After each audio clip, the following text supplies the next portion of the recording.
On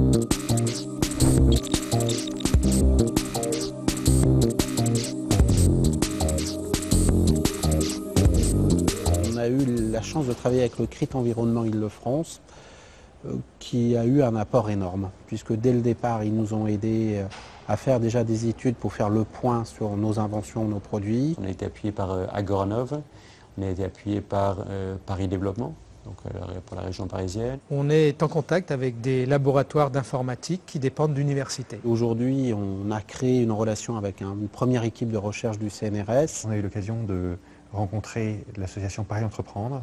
Cette association a l'intérêt de regrouper des entrepreneurs, de faire des réunions régulières et de faire des formations sur des sujets ponctuels. Et on a aussi été appuyé par l'ANVAR pour un programme de recherche que l'on a lancé avec le centre de sommeil de l'Hôtel-Dieu.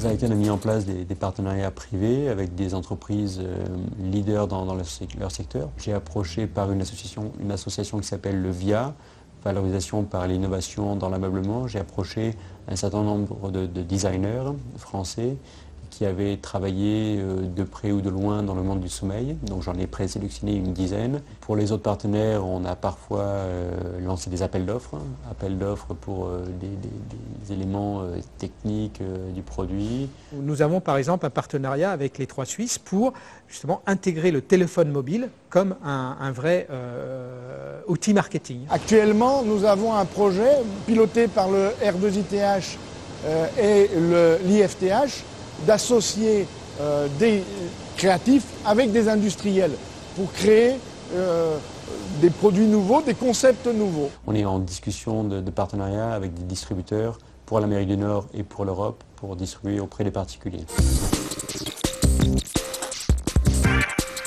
Dès le départ, on a suivi ce qui s'est passé avec les pôles de compétitivité. Donc là, on a la chance de participer avec plusieurs pôles.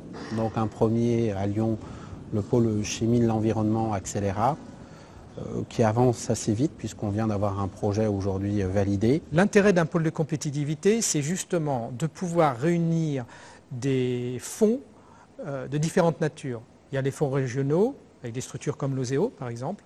Il y a des fonds nationaux, du ministère de la Recherche notamment, puis il y a des fonds européens, et de plus en plus de fonds européens. Ces fonds européens, on peut y accéder grâce au pôle de compétitivité, sinon c'est quand même beaucoup plus difficile. C'est très positif sur les espoirs que ça représente. Nous, dès qu'on a appris l'existence de ces pôles, on a essayé de travailler avec parce qu'on croit beaucoup à cette idée de création d'un lieu de rencontre avec plein d'entreprises qui n'ont jamais l'occasion de se voir.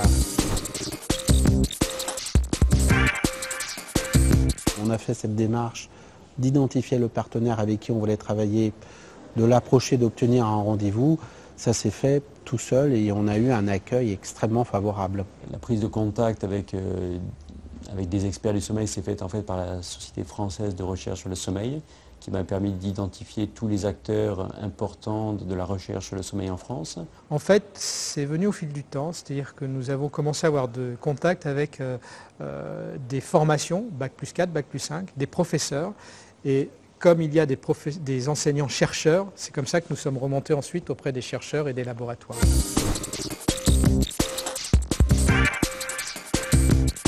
La collaboration avec un organisme de recherche scientifique a changé beaucoup de choses dans la pratique, même dans notre pratique du métier. Finalement, on a pu apprendre des méthodologies de travail, notamment dans la manière de poser un problème, de le résoudre.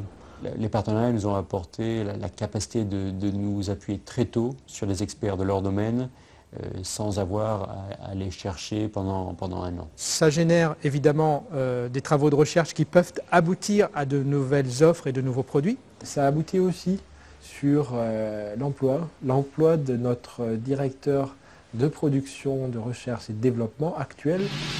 J'étais en tant que chercheur au laboratoire, j'ai travaillé en tant que chargé de projet sur le projet Cristal. À la fin de mon contrat avec le laboratoire, M. No m'a proposé d'intégrer la société Florenov.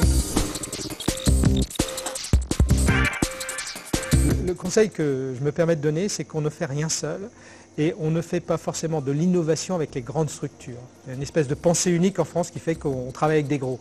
Mais je crois que l'innovation est particulièrement efficace dans les petites structures. Le meilleur exemple, c'est que M. Bill Gates passe son temps à racheter des petites entreprises parce que c'est là où il y a l'innovation. Le partenariat avec les entreprises, c'est 3 choses. C'est mobiliser les guides, les personnes qui existent comme le CRIT, participer aux associations professionnelles et construire son réseau d'entreprises partenaires avec qui on va devoir travailler dans le long terme. Le partenariat, il est nécessaire, il faut aller le chercher et il faut l'animer. C'est aussi la réactivité, le moyen terme et un éventuel profit.